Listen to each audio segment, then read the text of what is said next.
Mohon perhatian, tekan tombol subscribe. Terima kasih atas perhatiannya. Menghancurkan Jokowi, lengsarkan Jokowi. Kalau seorang yang bertingkah seperti badut itu ya masuk ke dalam istana, dia tidak akan pernah menjadi seorang raja, melainkan istana diacak-acak sehingga menjadi sirkus. Tak menciptakan Indonesia baru tanpa Jokowi. Bahwasanya Jokowi itu sudah sangat layak untuk dimakzulkan. Oleh karena itu memang wajib, bukan harus, wajib diturunkan.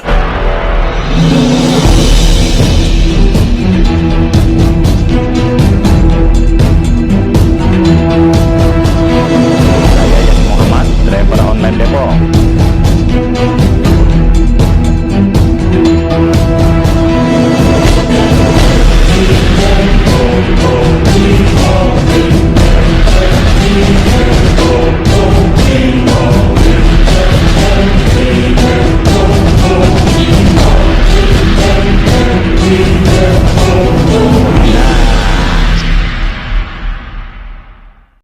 Assalamualaikum warahmatullahi wabarakatuh. Waalaikumsalam. Assalamualaikum warahmatullahi wabarakatuh. Itu baru mama. Tadi mau ya apa?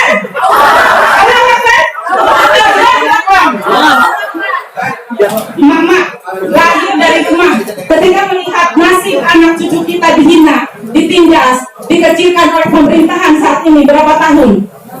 Anak kita sekarang moralnya, adabnya, etikanya sudah turun sama sekali.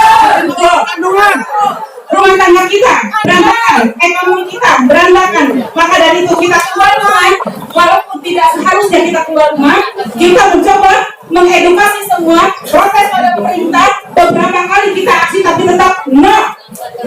Pemerintah bukan tutup kuping, kata. Tapi kita tidak pernah menyerah. Kita berjuang terus. Saatnya kita bergerak bersama.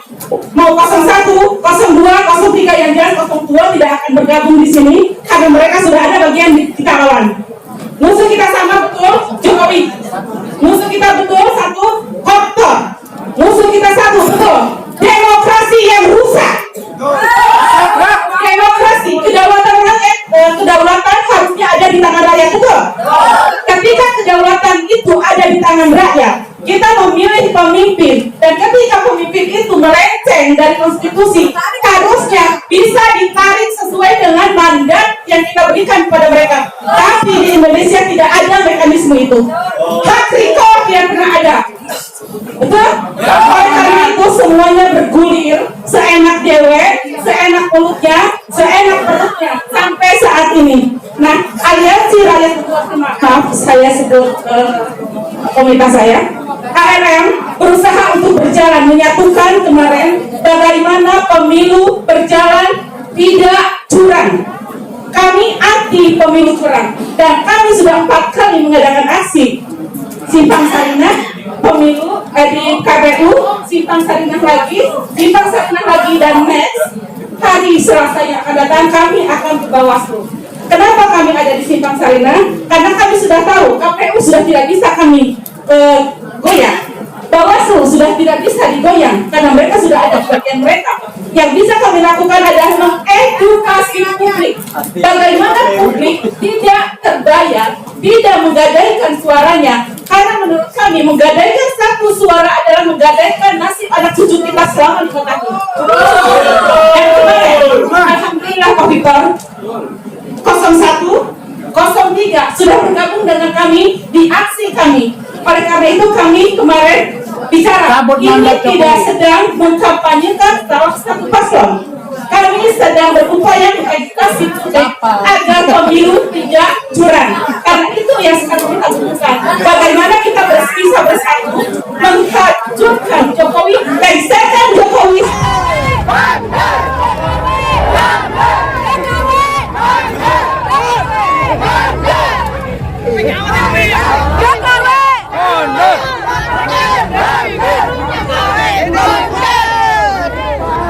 Yang jelas Bapak selalu ada di garda terdepan walaupun tidak akan menjadi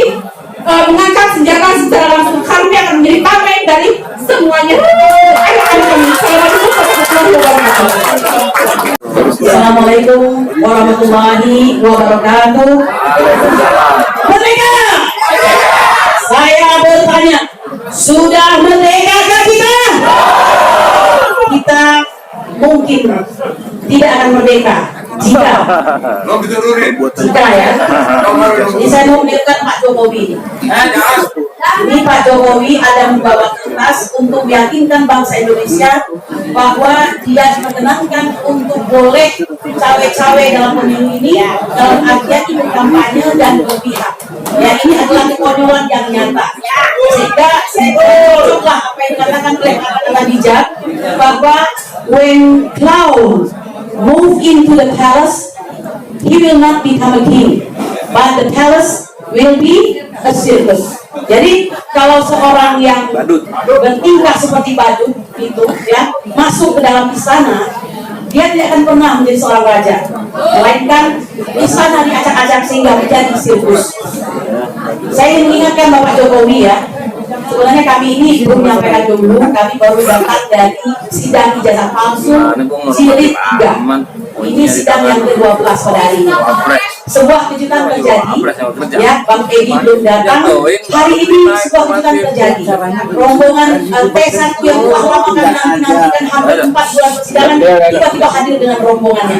Begitu elegan, ya mau harap maklum ya kan Pak Oto Hasibuan, wah tahu sendiri kan pengacara makan atas. Nah, ini pengacara tidak ada papan, kecuali Bang Edi ya, dengan elegannya mereka hadir dengan rombongan. Ini benar-benar a big surprise for us ya. Dan kami melihat hakim lebih ceria, lebih percaya diri untuk bersidang pada hari ini. Setelah kemarin, mohon maaf saya katakan, ketika kita menghadapi perlawanan ini bukan berarti kita so jagoan ya, seperti kadang-kadang seperti ayam sayur jadinya, ya kan? Nah, jadi tadi memang luar biasa. Akhirnya datang juga T1, yaitu Pak Jokowi dalam kapasitasnya sebagai pribadi. Jadi nama beliau dikedepankan dan profesinya atau jabatannya sebagai seorang presiden dikemudiankan. Padahal bagi kami tidak ada masalah. Mau di depan dia adalah presiden, mau di belakang dia adalah Jokowi yang presiden, ya. Jadi kami mengikuti perintah daripada hakim. Dan tadi hakim kok tiba-tiba dilalah itu untuk pertama kalinya menyatakan itu bukan merupakan ide kami ya. Kami sebenarnya tidak mengarahkan itu. Jadi ketika Bang Edi datang, ya, gitu kan, Bang Edi datang, saya bilang ke Bang Edi, itu hakimnya ngomong begitu tadi. Nah, akhirnya itu dibahas kembali. Sesuatu yang tidak ingin dibahas harus dibahas kembali, dan mungkin bagi Anda yang melihat live-nya itu luar biasa bagaimana khasnya persidangan tersebut. Inilah yang bisa kami lakukan untuk bangsa ini.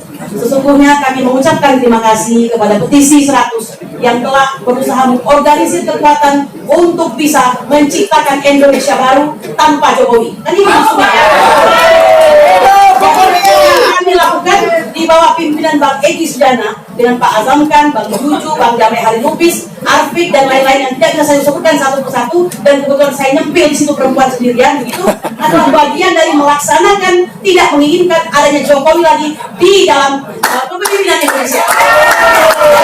Saya ingin mengingatkan Pak Jokowi sebagaimana beliau membawa kertas tentang boleh berpihak itu, pasal 9A ayat 1 Undang-Undang Dasar 1945.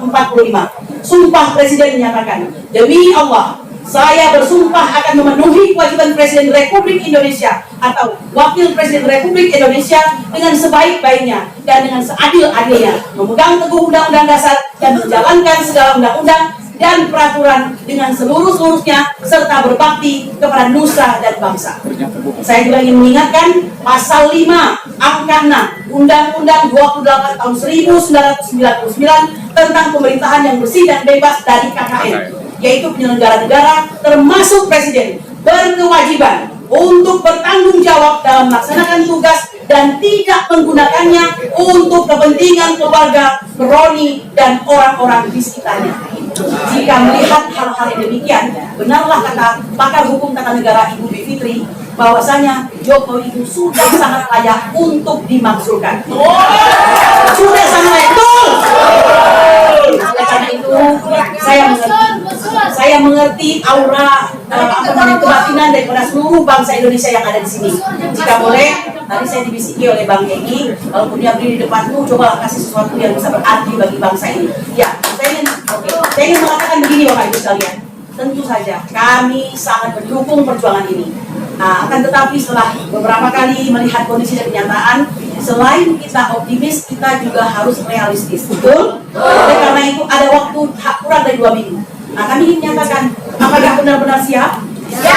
Dalam arti tentu kita bisa mengatakan siap, tapi siap yang bagaimana? Siapa yang memimpinnya seperti kata Abang tadi dari 1998 ya? Siapa yang memimpinnya? Bagaimana? Apa yang akan plan B, plan C dan segala macam? Apakah sudah semian matang? Kita tidak bisa mengatakan siap, kita akan ke sana.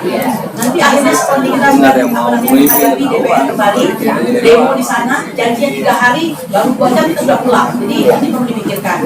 Nah, oleh karena itu saya ingin menyatakan bahwa bagaimanapun juga ini harus dibicarakan secara serius. Kami yakin dan percaya bapak-bapak sekalian ini adalah orang yang bisa kami andalkan. Ya, cuma saya kasihan nanti kalau Pak Sunarko sendiri atau Pak Jenderal ini yang apa cukup ini Pak Gatot kemana sih? Nyusun strategi bagaimana gitu. Jadi kita perlu selain optimis kita harus realistis. Ya. Semua elemen bangsa harus dilibatkan. Cukupkah kita waktu untuk berkoordinasi? Oleh karena itu kami para pengacara ini dan mulut kami berjuang dari pengadilan. Ya, dan ini resikonya besar. Apalagi kita sudah tahu semakin hari gelombangnya semakin luar biasa. Nah, oleh karena itu dari panggung ini kami ingin mengatakan kami mendukung, tapi kami mohon realisasinya bagaimana ini tolong untuk segera dituntaskan. Jangan hanya berbentuk semacam ya, saya kira demikian saja. Assalamualaikum warahmatullahi wabarakatuh. Assalamualaikum warahmatullahi wabarakatuh. Saya cuma hanya melengkapi kekurangan. Jadi kita juga bergerak harus secepat mungkin. Saya hanya menambahkan konstruksinya membangkitkan semangat yang pada datang dan disebarluaskan. Saya mendapat tadi mau berangkat kemari yang terbesar semenjak Indonesia merdeka, yaitu 376 triliun bansos yang dipergunakan oleh pemerintah yang dianggap Jokowi yang disebar-sebar itu. Ada data sama saya. Itu Sri Mulyani sendiri yang berbicara. Kedua, Saudara Mahfud di depan Parlemen Komisi 3, yaitu 349 triliun yang dikorupsi oleh pemerintah kita. Itu dari PPATK dia berkata, tapi Mahfudnya pengecut. Dia tahu dari malam saya jam 1:30 berbicara di Arsita. Apa Mahfud koordinator itu adalah jaksa, polisi, KPK yang ingin membela Mahfud. Jadi oleh karena itu ini 2 konsumsi. Saya beritahu sebarkan keluar. Saya punya data. Oleh karena itu memang wajib, bukan harus, wajib diturunkan. Begitu juga ijazah palsu. Saya sangat hormat adik saya Egi Sujana. Memang cukup berani.